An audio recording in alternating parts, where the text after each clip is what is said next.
오늘은 설화인데 설시녀 설화에 대해서 살펴보도록 하겠습니다.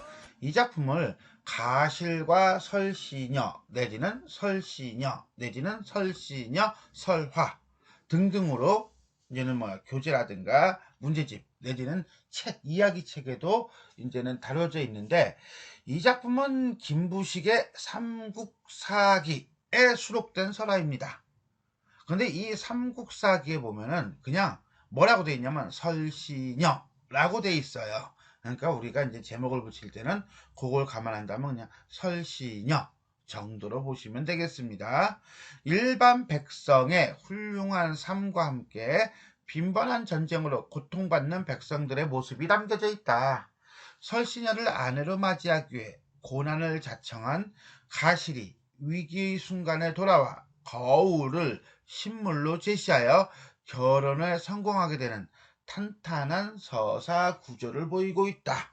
자, 여기서 탄탄한 서사 구조라고 했는데, 자, 이 작품은 소설이 아니에요. 그죠? 설화예요. 이야기 입에서 입으로 전해지던 것이 나중에 기록이 된 거예요. 그럼에도 불구하고 독특하게 5단계 구성, 발단, 전개, 위기, 절정, 결말이라고 하는 이 5단계 구성의 스타일을 따르고 있어요. 즉 이야기의 플롯이 어느 정도 완성된 것이다 라고 보시면 되겠습니다. 또 하나, 이때 위기의 순간에, 이때 가실이 위기의 순간이라고 하는데, 이 위기의 순간은 설시녀가 가실과의 결혼이 되게 힘들어지는 순간이에요. 결혼을 하려고 하는데 못하게 되는 장애를 받는 순간이거든요. 이 위기의 순간을 가지고 우리는 혼사장애라고 합니다. 요건 나중에 또 얘기하겠습니다. 그 다음에 신물, 믿을 신자죠. 그죠? 믿음과 관련한 어떤 물건을 가지고, 거울입니다. 거울이라고 하는 신물을 가지고 이야기가 끌어가고 있다, 후반부가 끌어가고 있다 라는 점에서 신물 설화라고도 합니다. 참고로 알아두고요. 나중에 한번 더 자세하게 살펴보도록 하겠습니다. 자, 그러면 우리가 이제는 시 같으면은 본문을 먼저 읽고 그 다음에 본문을 해석하는데, 이거는 설화잖아요. 산문이잖아. 본문을 먼저 읽고 해석하기에는 조금 깁니다. 바로 본문 해석으로 들어가도록 하겠습니다. 설시녀는 인물 제시하고 있나요? 그죠? 인물 제시하고 있네요. 윤리의 평민 백성이다 해가지고 사는 동네와 그 다음에 신분을 구체적으로 제시함으로써 사실성을 높여주고 있다. 비록 한미한 가문 이런 얘기를 많이 해요.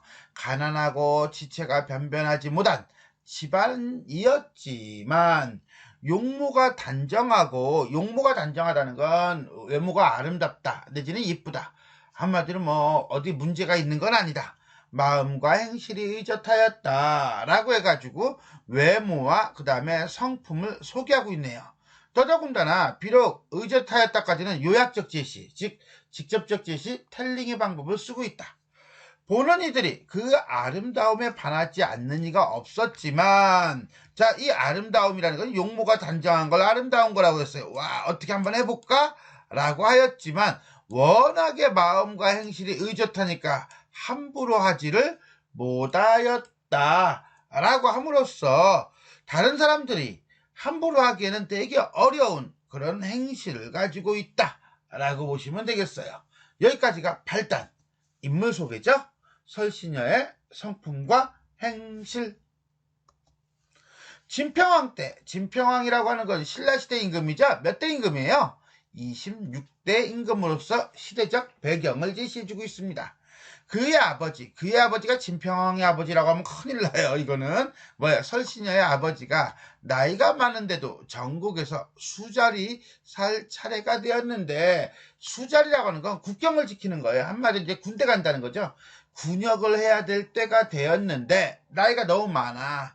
딸은 아버지가 노쇠하고 병들었으므로 차마 멀리 떠나 보낼 수도 없고, 자, 여기서는 뭐가 나옵니까? 그렇죠, 효심이죠. 또 하나, 이렇게 병들고 늙었어도 군역을 살아야 한다 라고 하는 시대적 배경도 제시해주고 있네요. 또 여자의 몸이라 대신 갈 수도 없어서 극심하게 번민 갈등만 하였다. 그러니까 딸은 설신녀는 이러지도 못하고 저러지도 못하고 이걸 어떻게 해야 되나? 네 글자로 사면초가 진퇴양난 이렇게 보시면 되겠습니다. 이때 사량부의 한 젊은이 가실이라는 인물이 있어서 이때 가실 도둥 새로운 인물이 등장하나요? 비록 가난하고 궁핍하나 마음가짐은 고든 남자로 일찍부터 마음속으로 설신녀의 아름다움을 좋아했대요. 아, 관심이 있었구나. 그러나 감히 말하지는 못하였다. 되게 소극적이네. 왜 소극적인데? 그렇지, 가난하고 궁핍하기 때문에. 이게 어떻게 본다면 현실적인 제약이라고 볼 수가 있겠지요. 설신녀가 아버지가 늙어 종군하게 된 일을 근심한다는 말을 듣고 가서 말하기를, 내가 한낱 용렬한 남자이지만 일찍부터 의지와 기계로서 자처하여 왔으니 못나고 어리석은 몸으로 아버님의 일을 대신하기를 원한다. 한마디로 뭐예요? 그렇죠. 어려운 사람을 도와주는 헌신적인 인물이라고 쓰여있는 책도 있지만 그거는 조금 오바고 그냥 가실의 성품이 드러난다 라고 보시면 되겠습니다. 솔직히 말하면 이 가실이 설신녀가 불쌍해서 라기보다는 뭐예요? 그래, 설신녀에게 관심이 있으니까 라고 보는 게 맞지 않을까? 그런데 우리는 그냥 교육적으로 그냥 어려운 사람을 돕는 현실적인 인물이다 라고 보고 들어갑시다. 어쨌거나 저쨌거나 어쨌거나 그쨌거나 간에 자, 설신녀가 매우 기뻐하여 들어가서 아버지에게 고하였다. 그러면 설신녀는 가시를 사랑하는 거는 아니네. 그죠? 사랑하는 거는 아니고 그냥 뭐야, 아버지를 군역에 살지 않게 하니까. 근데 군역 사는 거 자체가 문제가 아니라 너무나 늙었어. 그리고 너무나 병들었어. 그래서 어떻게 될지 모르니까 걱정하는 마음. 결국은 뭐예요? 야, 효라고 봐야 되겠죠. 효를 위해서 자신을 희생하는 그런 모습이 설신녀에게 들어있고, 역시 마찬가지로 가실 또한 결혼을 위해서 뭐하고 있어요? 자신을 희생하는 거라고 봐도 되겠네요. 어쨌거나 저쨌거나 여쨌거나 그쨌거나 간에 가실이 군역을 대신하기로 하고 혼인을 허락받는 모습이다 라고 보시면 돼요. 아버지가 이끌어 말하기를, 그대가 이 노인을 대신하여 가려고 한다고 하니 기쁘고도 송구로운 마음 금할 수가 없다. 무엇으로 갚을까 생각했는데 만일 그대가 나의 어린 딸을 어리석고 누추하다고 하여 버리지 않는다면 아내로 삼아 그대를 받들게 하고 싶다. 이게 원하는 바지. 콜이지 뭐. 가실이 땡큐 그러는 거예요. 진정으로 바라는 바입니다 라고 하였다. 이에 가실이 물러나와 혼인할 기약을 청하니 설신녀가 말하기를, 혼인은 인간의 윤리라 창졸간에 갑자기 뭐 이런 뜻이에요. 쉽게 갑시다. 이루어질 수는 없습니다. 내가 마음으로 허락한 이상 죽어도 변하지 않겠으니 다짐하고 있나요? 자, 수자리 살러 갔다가 교대하여 돌아온 후에, 한마디로 제대죠. 제대하면 그때 나를 받아 결혼하겠습니다 라고 하고 거울을 가져다가 절반씩 나누었어요.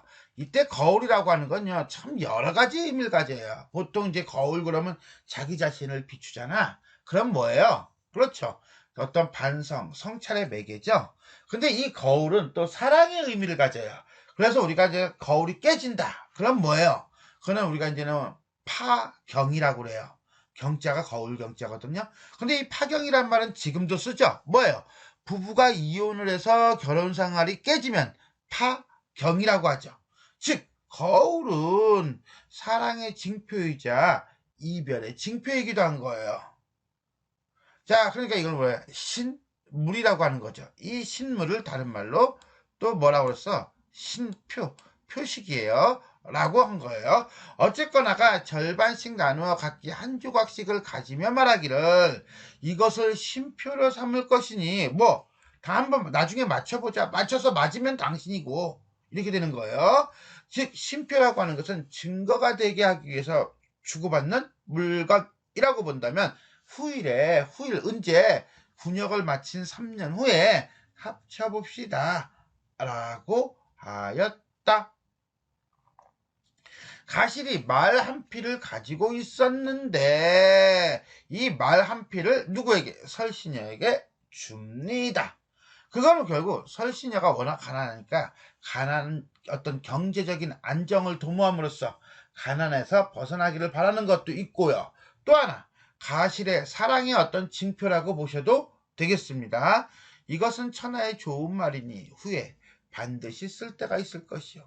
지금 내가 간 뒤에 이 말을 기를 사람이 없으니 간직해 두었다가 소용이 되게 하시오 하고 작별하고 떠났다. 자, 위기. 설신여와 혼인을 약속하고 수자리를 떠나는 가실이라고 보시면 되겠습니다. 그런데 두둥 장면의 전환인가요? 나라에 어떤 이유가 있어 코로나가 번졌나? 어쨌거나 간에 군사들을 교대시키지 않았기 때문에 군대를 제대를 안 시킨 거야. 그러니까 어떤 외적과의 관계에서 문제가 발생했다. 뭐 이렇게 보면 되겠네요. 가실은 3년이 지나 6년이 되도록 돌아오지를 아니하였다. 와우. 자, 그렇다면 여기서 나라에 사유가 있어 군사들을 교대시키지 않은 것은 가실의 군역이 길어진 것이고 그 다음에 설신여에게 닥친 고난이라고 본다면 가실은 약속을 지키기 싫어서 안 지킨 거야? 아니죠. 지키지 못한 거죠. 하지만 뒤에 있는 걸로 본다면 결국 이것이 아버지가 설신여를 다른 곳에 시집 보내려는 이유가 되기도 한다. 라고 보시면 되겠습니다. 자, 그래서 아버지가 딸에게 이르기를 처음에 3년으로 기약하였는데 지금은 기한이 넘었으니 약속을 어겼으니 다른 곳으로 시집 가야겠다. 이거 아버지가 문제네. 그죠? 아버지가 회봉을 했네요. 왜? 약속이라고 하는 명분이 있어요. 기약을 하긴 했어. 그런데 넌 다른 집으로 시집 가는 건 왜? 네가 너무 나이가 많이 들었어. 라고 해서 관연한 딸의 혼사를 더 중시하고 혼약을 깨려고 하는 거예요. 이런 걸 우리는 혼사장애 모티프라고 합니다. 설신여가 예전에는 아버지를 편안하게 하기 위하여 가실과 굳게 약속을 하였고 이거는 가실과 결혼 약속을 한 이유죠. 뭐야? 효죠. 가실도 그 약속을 믿었기 때문에 종군하여 여러 해 동안 배고픔과 추위를 견디고 있습니다. 하물며 국경에 바짝 가 있어 손에 병기를 놓지 않고 범의 아가리에 가까이 있는 것처럼 언제나 물릴까 두려워하고 있는데 같은 말이죠. 원관념과 보조관념이에요. 비유적이면서 범의 아가리에 가까이 있는 것이라는 것은 매우 어떤 상태? 위태로운 상태, 위험한 상태 있는데 신의를 저버리고 식언 말을 먹었어. 먹을 식자에다가 말씀 언자예요. 한마디로 약속을 저버리는 것이 어찌 인정 사람이 해야 할 일이겠습니까? 몰라서 묻는 거야? 아니죠. 서리법이죠. 서리법을 통해서 아버지의 요구 내지는 아버지의 말을 거절하고 있다라고 얘기하는 거예요. 아버지의 명령은 감히 따르지 못하겠사오니 다시 말씀하지 마십시오 라고 하였다. 자, 그러고 보니까 마인드가 바뀌었어. 여기서는 뭐야? 효를 위해서 뭐 해야 돼요? 자기 자신까지도 버린 거예요. 사랑하지 않지만 효를 위해서 그 사람하고 결혼까지 약속한 사람이야. 그런데 이번에는 뭐야? 아버지 명령을 감히 따르지 못하겠다고 얘기해요. 이건 효야 불효야? 불효죠. 그죠? 그러니까 효녀에서 불효녀가 된 거야. 뭐를 위해서? 그렇죠. 남편과의 약속, 신의죠. 이런 점에서 본다면 효보다 신의가 더 중요한 것이 아니겠는가라는 생각도 들며 그 다음에 지금 설신여는 효녀에서 열부로 전환하고 있다라고 보시면 돼요. 열부라는 건 정열을 가지고 있는 정절을 가지고 있는 아내 정도로 보시면 돼요. 물론 아직 결혼은 하진 않았지만 이렇게 바뀌고 있다라고 볼 수 있겠습니다. 그러나 그 아버지는 자신이 늙고 딸이 장성했지만 배필이 없다고 하여 이것이 이제는 아버지가 설신여를 결혼시키려는 억지로라도 결혼시키려는 이유가 되겠죠. 억지로 시집을 보내려 하여 비밀이 마을 사람과 혼인을 약속하였다. 이미 날은 정하여 그 사람을 맞아들이니 두두두두두두둥. 설신여는 굳게 거절하고 몰래 도망하려 하였으나 뜻을 이루지 못하였다. 한마디로 신의를 중시하는 태도. 마구간에 가서 가시리 두고 간 말을 보고 크게 한숨을 쉬고 눈물을 흘렸다. 왜? 자, 신의를 중시하는데도 불구하고 신의를 지킬 수 없게 된 거죠. 즉 아버지의 강요를 물리치지 못하고 가실과의 혼인 약속을 이행할 수 없게 된 데서 오는 절망과 그 다음에 가실과의 혼인 약속을 지키고 싶은 간절함이 묶여 있다. 어디에? 눈물에 라고 보시면 되겠습니다. 여기까지가 클라이막스 절정이죠. 다른 사람에게 시집 보내려 하는 아버지와 갈등하는 설신여.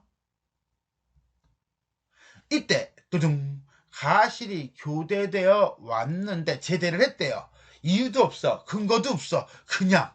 자, 이게 고전문학, 고전소설, 뭐 설화는 더 하겠죠. 의 특징 중에 하나일 거예요. 뭐예요? 우연성이죠.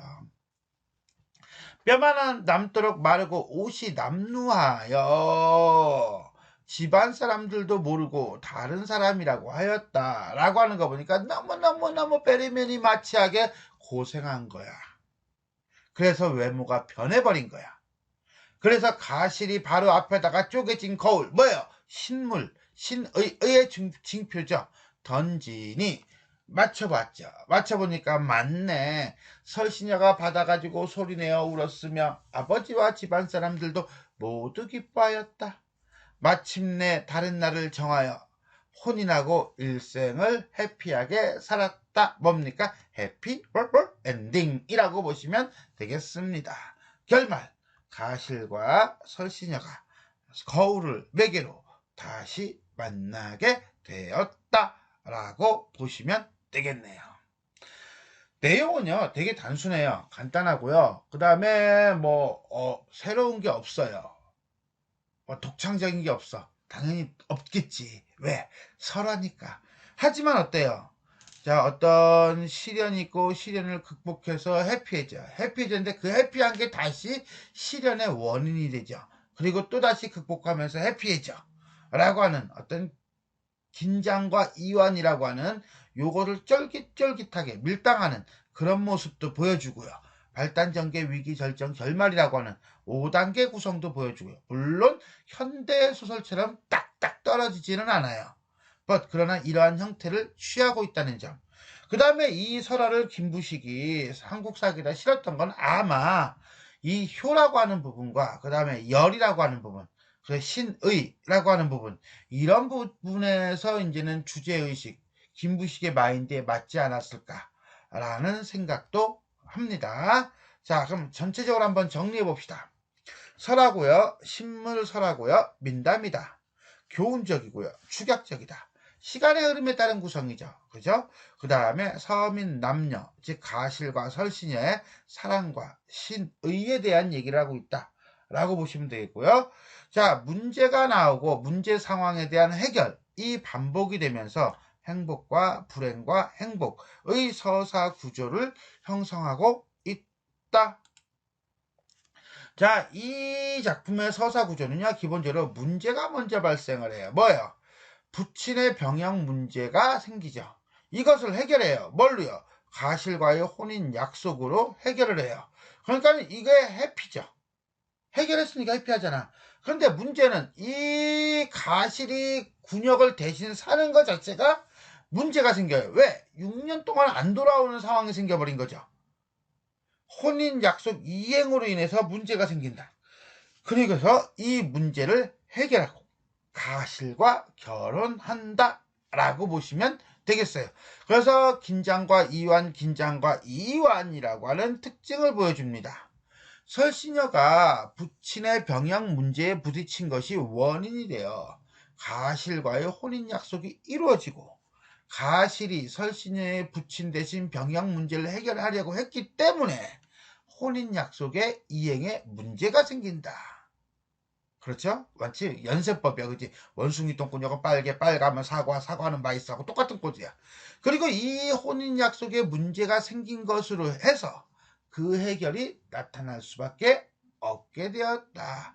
이렇듯 이 작품은 앞단락이 다음 단락의 원인이 되고, 다음 단락은 앞단락의 결과로 계속 파생됨으로써 문제와 해결이라는 서사 전개가 서로에게 인과관계를 맺고 있으며 이것이 유기적으로 연결되고 있다. 이러한 구성은 문제가 발생하면서 생기는 긴장과 해결에 따르는 이완이라는 정서적 반응을 순차적으로 바꾸고 있으며, 그걸 통해 작품에 몰입할 수 있도록 독자들의 관심을 끌어주는 역할을 하고 있다라고 보시면 되겠습니다. 다음, 신물이 등장한다. 그 다음에 혼사장의 모티프가 등장한다 라고 보시면 되겠네요. 자, 이거는 인물 간의 관계를 통한 갈등 구조를 통해서 우리가 확인할 필요가 있을 것 같습니다. 일단 가실과 설신여 도덕성의 바탕을 두고 행동하는 인물이고요. 약속과 신의를 매우 중요시하는 인물이다. 가실, 인정이 있는 인물이고요. 기계가 있고 고든 뜻을 지니고 있다. 설씨 아버지, 그 나쁜 사람이라고 보기는 어려우나 결국 갈등을 유발하는 사람이기는 하죠. 관연한 딸을 걱정하는 사람이고요. 가실에 대한 태도가 고마움에서 약속을 저버림으로 바뀌는 나중에 모습을 띈다 라고 본다면, 일단은 가실과 설신여는 신의, 신물, 신의를 중시하면서 신물로 거울을 주고받죠. 그러니까 이 거울이라고 하는 것은 뭐다? 사랑이나 이별의 징표이고, 나중에 이 거울을 통해서 둘의 결합이 이루어진다라고 보시면 돼요. 그런 반면에 가실과 설씨의 아버지는 고마웠어요, 처음에는. 그러나 나중에는 약속을 저버리는 신의를 저버렸다라고 보시면 돼요. 그러면 이쪽은 신의를 챙기고 이쪽은 신의를 버리니까 당연히 설신여와 아버지는 무엇을 통해서 신의라고 하는 걸 통해서 갈등할 수밖에 없고, 그러다 보니까 가실과 설신여의 혼인에 장애가 생겨버린 것이다 라고 보시면 되겠습니다. 아까부터 자꾸 혼사장애 하는데, 혼사장애에 대해서 잠깐 보도록 하겠습니다.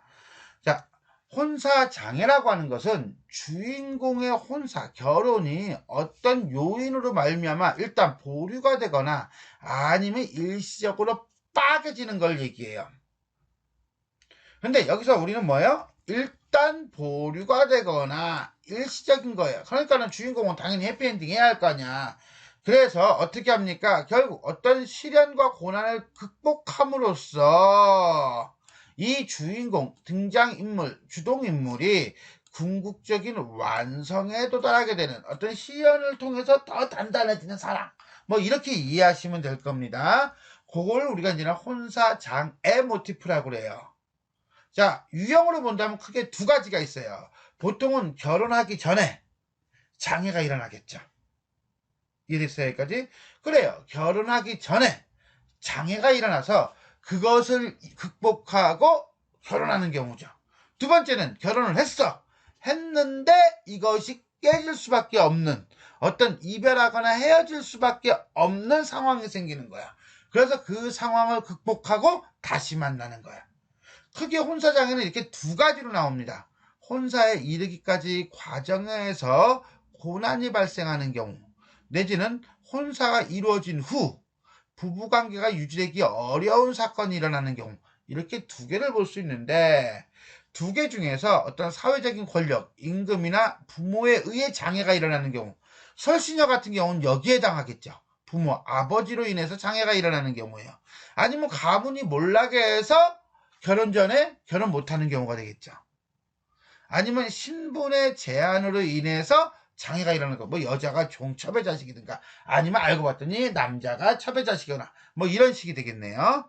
또는 부부관계가 유지되기 어려운 경우는 역시 마찬가지로 어떤 임금이 도미 아내 설화 같은 경우가 여기에 해당해요. 도미하고 아내가 이미 결혼한 상태잖아요. 그죠?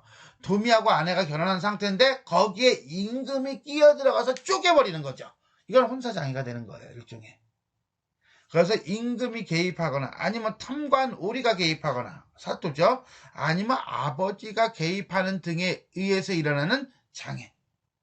또는 외적의 침입으로 인해서 가족, 부부가 헤어지는 장애. 뭐 말하기 나름이겠네요 라고 할 수도 있는데 이런 식으로 이제는 가장 대표적인 건 두 가지가 있다라고 보시면 되겠습니다. 그 중에서도 사회적 권력에 의한 장애가 설신여에 해당한다라고 보시면 되겠네요. 자, 여기까지 우리는 김부식의 삼국사기에 실려있는 설신여, 설화에 대해서 살펴보았습니다. 지금까지 내용이 도움이 되셨다면 좋아요와 구독 버튼 눌러주시고요. 알람 설정 부탁드리겠습니다. 수고하셨습니다.